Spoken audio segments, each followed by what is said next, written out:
नाज़रीन इकराम अस्सलाम वालेकुम वरहमतुल्लाहि वबरकातुहू। आज हमारा टॉपिक है मौत तोहफ़ा किसके लिए बनती है। आज हमारे माहौल में, हमारे एटमॉस्फेयर में, हमारे नौजवान बच्चे बच्चियों में जो माहौल है नाच का, गाने का, मोबाइल चलाने का, नौजवानों के हाथ में ताश की गड्डियाँ, नौजवानों के हाथ में, मेल फीमेल्स के हाथ में बियर और शराब की बोतलें, नॉवेल्स और बहुत सारी ऐसी चीज़ें हैं जिसको बयान नहीं किया जा सकता। लेकिन इसी ज़मीन के ऊपर, इसी आसमान के नीचे मौत तोहफ़ा किसके लिए बनती है। इसी रुए ज़मीन पे, इसी ज़मीन के ऊपर, इसी आसमान के नीचे अल्लाह की वो मखलूक आबाद है जिनको औलिया अल्लाह कहते हैं। उन्हीं में से एक राबिया बसरी रज़ी अल्लाह ताला अन्हा की ज़ात मुक़द्दसा है कि वो जब अपनी कब्र में जाती हैं और कब्र के अंदर जब फरिश्ते आकर के सवाल पूछते हैं कि मन रब्बुका, तुम्हारा रब कौन है, तो वो खुद पूछती हैं कि मा अंतुमा, कि तुम कौन हो। फरिश्ते हैरान हो जाते हैं कि मैं इससे सवाल करने आया हूं, ये मुझसे सवाल कर रही कि तुम कौन हो। तो फरिश्ते कहते कि मुझे तो रब ने भेजा है, मैं अल्लाह के हुक्म से आया हूं। तो राबिया बसरी कहती है तुम अल्लाह के हुक्म से आए हो, आसमानों से सैर करते हुए।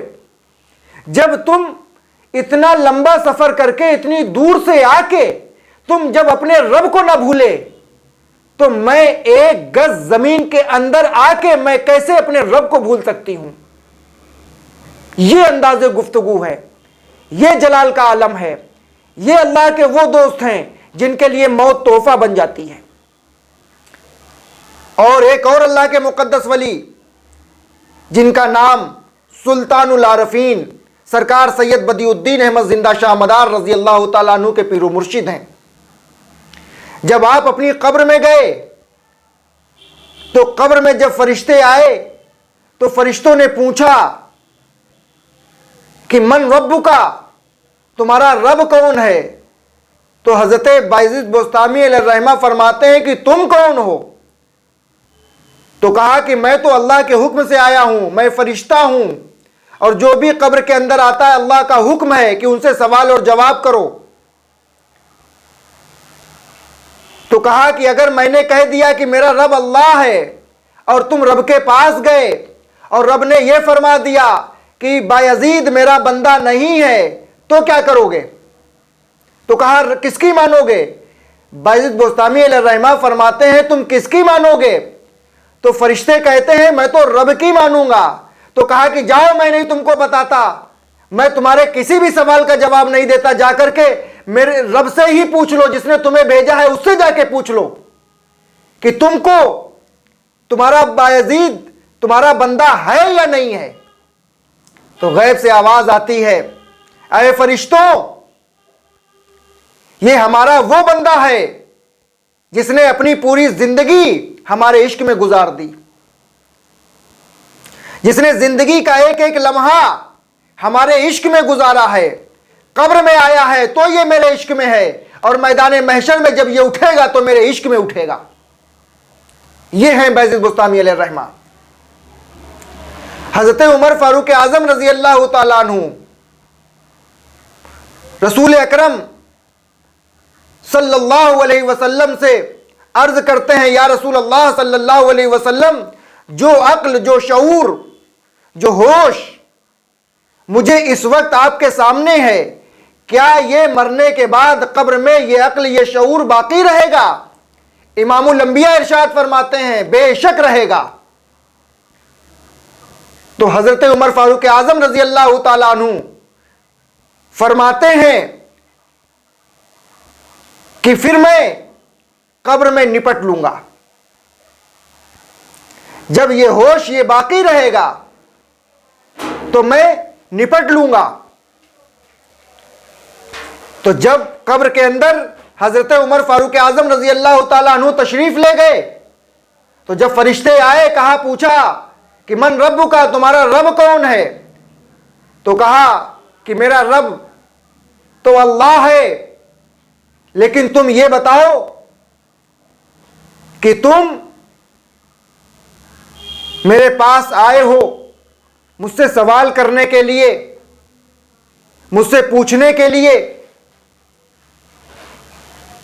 अल्लाह के इज्जत की कसम, हजरत उमर फारूक आजम रजी अल्लाह ताला अन्हु ऐसा बेहतरीन जवाब इनायत फरमाते हैं कि जिसका एक एक लम्हा मुहम्मदुर रसूलुल्लाह सल्लल्लाहु अलैहि वसल्लम की इत्तिबा में गुजरा हो, जिसकी एक एक सांस इश्क़े तौहीद और इश्क़े रिसालत में गुजरा हो, तो मुझसे पूछते हो कि तुम्हारा रब कौन है? ये वो लोग हैं जिनको अल्लाह तबारक व तआला ने अपने महबूब जनाब मुहम्मदुर रसूलुल्लाह सल्लल्लाहु अलैहि वसल्लम को मुराद में दिया है। हम अपना वक्त टेलीविज़न में, नुमाइश में, दुनिया की अय्याशियों में ना गुजार करके, बल्कि अपना सीना इश्क़े मोहम्मद का ख़ज़ीना बना लें। अपने हाथों में अगर लें तो कुरान लें, अपने ज़बान से तिलावत करें तो कुरान तिलावत करें, और अपने सीनों में इश्क़े खुदा, इश्क़े रसूल, इश्क़े अली को मुज़य्यन कर लें, तो हमारे लिए मौत तोहफ़ा बन सकती है उस वक्त जब हमारे दिलों में इश्क़े खुदा, इश्क़े रसूल, इश्क़े अली, इश्क़े फ़ातिमा होगा। हमारी ज़िंदगी में दुनिया की तमाम अय्यारियाँ, मक्कारियाँ ना हो करके, बल्कि अगर हम राही बन जाएं तो मस्जिद के जाने वाले बन जाएं, मस्जिद में जाने वाले बन जाएं, कुरान के पढ़ने वाले बन जाएं, नमाज के पढ़ने वाले बन जाएं, तो हमारी ज़िंदगी दुनिया में भी काम आ सकती है, आखिरत में भी काम आएगी। ऐसे लोगों के लिए मौत तोहफ़ा बनती है। अस्सलामु अलैकुम व रहमतुल्लाहि व बरकातुहू।